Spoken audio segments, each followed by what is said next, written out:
Bismillahirrahmanirrahim. Assalamualaikum dan salam sejahtera.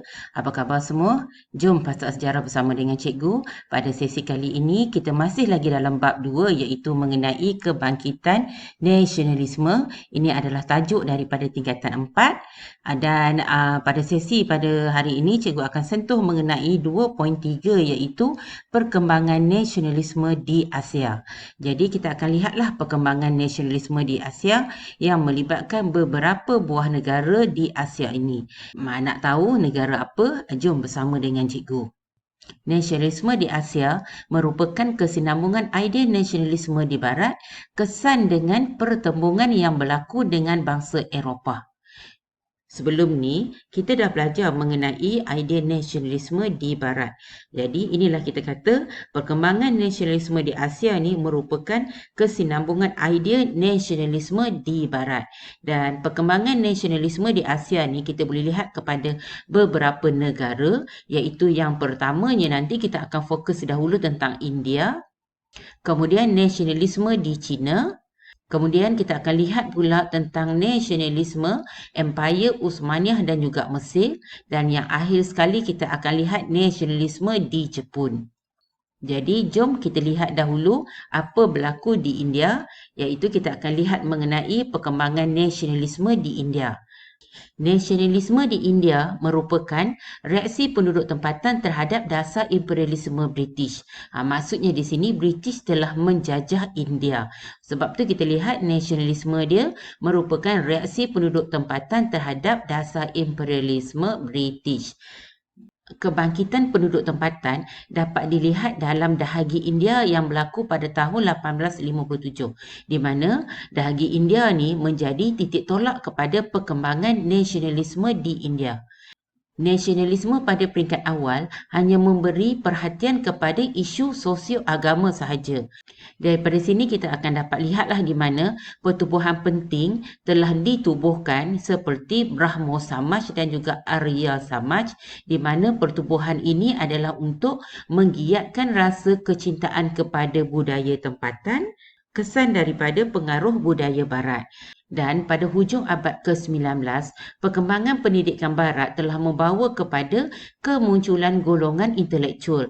Jadi golongan intelektual inilah yang kemudiannya akan memulakan gerakan nasionalisme yang lebih tersusun. Mereka kemudiannya telah menubuhkan Kongres Kebangsaan India ataupun INC. INC ni dalam bahasa Inggerisnya adalah Indian National Congress pada tahun 1885 dan juga Liga Muslim. Liga Muslim telah ditubuhkan pada tahun 1906. Dan pada awal abad ke-20 pula, gerakan nasionalisme dah mula bersifat keras. Dan di sini, gerakan nasionalisme ini mula diketuai oleh nasionalis radikal seperti Bal Gangadhar Tilak dan juga Bipin Chandra Pal. Ini dua nasionalis radikal di India lah pada awal abad ke-20. Dan mereka ni kemudiannya telah menggerakkan semangat penentangan secara militan terhadap kuasa British. Selepas Perang Dunia Pertama, dasar INC ataupun Kongres Kebangsaan India tidak lagi bekerjasama dengan British. Tindakan ini telah diterajui oleh Mahatma Gandhi. Ini adalah gambar Mahatma Gandhi, di mana Mahatma Gandhi ini telah menjadikan Satyagraha sebagai pegangan untuk menggerakkan nasionalisme. Apakah Satyagraha? Satyagraha ini bermaksud berpegang teguh kepada kebenaran. Jadi konsep Satyagraha ini telah menjadi asas perjuangan tanpa keganasan. Jadi itu selepas Perang Dunia Pertama dengan diterajui oleh Mahatma Gandhi telah menjadikan Satyagraha ni sebagai pegangan dalam menggerakkan nasionalisme. Dan kemudiannya selepas Perang Dunia Kedua pula. Selepas Perang Dunia Kedua, INC dan Liga Muslim telah membentuk jawatan kuasa khas merangka rancangan pembahagian India. Selepas inilah kita akan lihat berlakunya pembahagian iaitu antara negara India dan juga negara Pakistan. Pakistan kemudiannya telah mengumumkan kemerdekaannya pada 14 Ogos 1947 di mana Muhammad Ali Jinnah telah dilantik menjadi Gubernur Jeneral Pakistan. Manakala India juga telah mengisytiharkan kemerdekaannya pada 15 Ogos 1947 dan telah melantik Jawaharlal Nehru sebagai Perdana Menteri India. Ini kita kata perkembangan nasionalisme di India yang akhirnya nanti telah membawa kepada pembahagian India kepada dua buah negara iaitu India dan juga Pakistan. Kemudian, kita lihat pula perkembangan nasionalisme di China. Apa berlaku di China? Nasionalisme China ialah bertujuan untuk mengukuhkan peradaban China dalam kalangan orang China daripada ancaman penguasaan politik dan ekonomi oleh kuasa asing. Jadi ini tujuan nasionalisme di China. Dan nasionalisme di China ini bermula dengan penentangan terhadap kelemahan pemerintahan dinasti Manchu. Dinasti Manchu ni dianggap sebagai orang luar dan juga dianggap telah kehilangan mandat. Oleh itu kita lihat di mana masyarakat Cina sudah mula hilang kepercayaan terhadap dinasti Manchu yang dikatakan gagal dalam menghalang kemasukan pengaruh barat. Dan gerakan nasionalisme di China juga bercorak anti barat, iaitu mereka menentang campur tangan kuasa barat di China. Siapa tokoh yang terlibat di dalam gerakan kebangkitan di China ini? Tokoh yang telah mempelopori gerakan kebangkitan rakyat di China ialah Dr. Sun Yat-sen. Di mana Dr. Sun Yat-sen ini telah mengemukakan 3 prinsip rakyat iaitu Sun Min Chui sebagai ideologi perjuangan. Apa dia 3 prinsip rakyat ni? Yang pertamanya ialah nasionalisme. Yang keduanya, demokrasi. Dan yang ketiganya ialah kebajikan sosial. Jadi, prinsip inilah yang menjadi asas gerakan revolusi Cina pada tahun 1911. Dan seterusnya daripada revolusi Cina ini telah membawa kepada kejayaan dalam menumbangkan dinasti Manchu dan seterusnya membawa kepada kemunculan pemerintahan republik di China. Jadi ini perkembangan nasionalisme di China.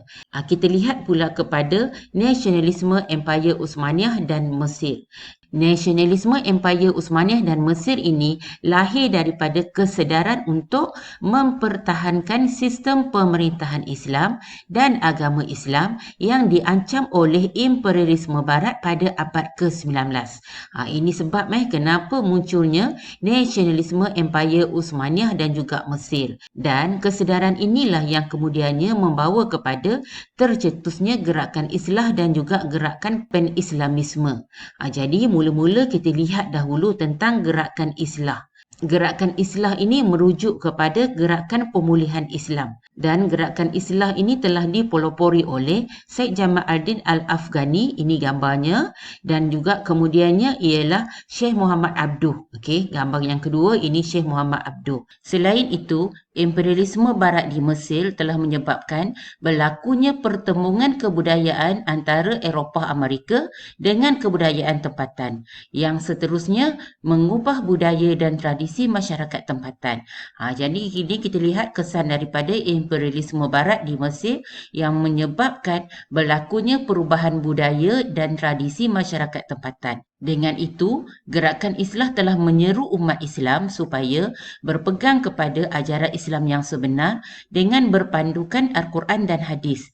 Dan gerakan ini juga telah menyeru untuk memperbaik kehidupan masyarakat dan melepaskan diri daripada penjajahan. Jadi ini apa yang telah diseru di dalam gerakan Islam, iaitu berpegang kepada ajaran Islam yang sebenar dan juga memperbaik kehidupan masyarakat untuk melepaskan diri daripada penjajah. Jadi ini tentang gerakan Islah. Kemudian kita lihat tentang gerakan Pan-Islamisme.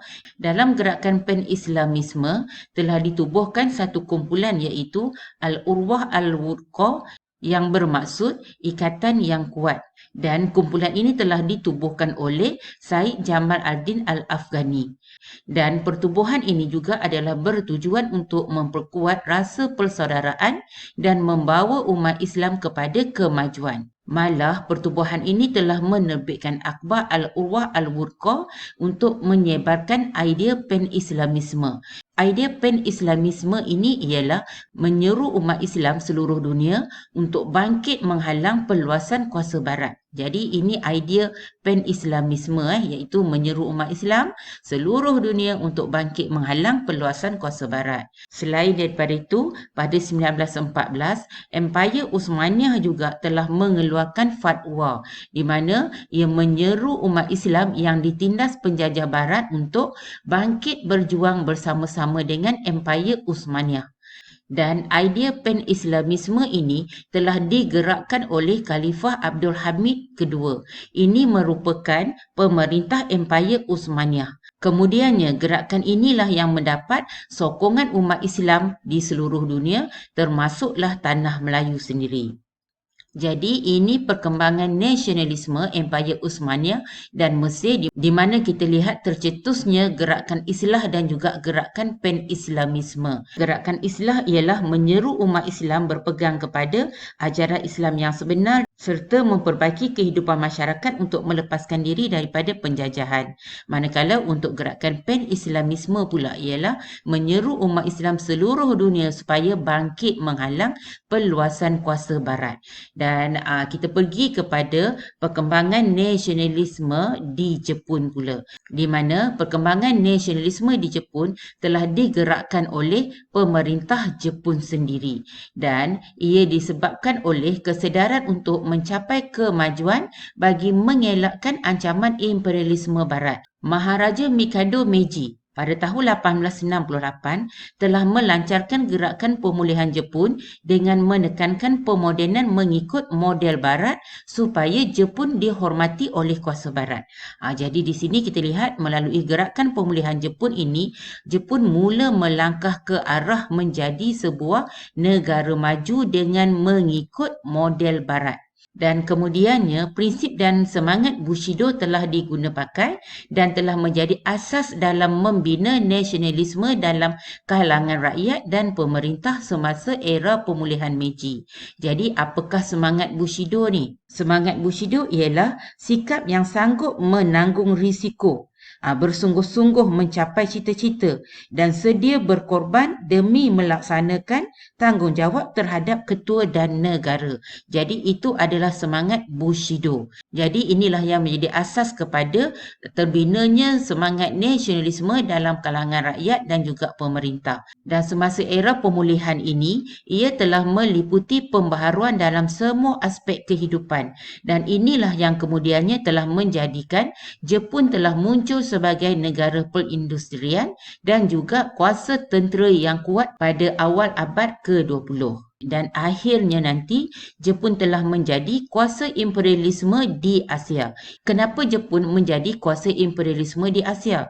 Ini adalah disebabkan oleh, yang pertamanya disebabkan oleh desakan ekonomi dan yang keduanya adalah disebabkan nasionalisme yang melampau. Akhirnya dengan dua faktor ini ataupun dua sebab ini akhirnya telah menjadikan Jepun sebagai sebuah kuasa imperialisme di Asia. Jadi itu tentang nasionalisme di Jepun. Di sini kita boleh lihatlah di mana peranan maharajanya sendiri iaitu Maharaja Mikado Meiji dan juga kita lihat prinsip dan semangat Bushido yang telah diguna pakai dan dijadikan asas sebagai membina nasionalisme di dalam kalangan rakyat dan juga pemerintah. Cikgu harap apa yang cikgu kongsikan bersama dengan kamu dapat manfaat daripada situ. Secara rumusannya, apa yang dapat cikgu rumuskan di sini ialah kita pun dah belajar tentang nasionalisme di India dan kemudiannya kita telah menjelajah melihat kebangkitan nasionalisme di China dan yang ketiganya kita lihat nasionalisme dalam Empayar Uthmaniyah dan juga Mesir dan akhir sekali nasionalisme di Jepun. Cikgu harap kamu dapat menguasai tajuk ini dan kamu dapat memanfaatkan sebaik mungkinlah daripada penerangan cikgu ini. Dan cikgu berhenti dahulu di sini. Semoga usaha kita diberkati dan kejayaan milik kita semua. Jadi jangan lupa untuk ikuti video cikgu yang berikutnya yang berkaitan pula mengenai perkembangan nasionalisme di Asia Tenggara. So, sehingga berjumpa lagi. Sekian, terima kasih. Bye.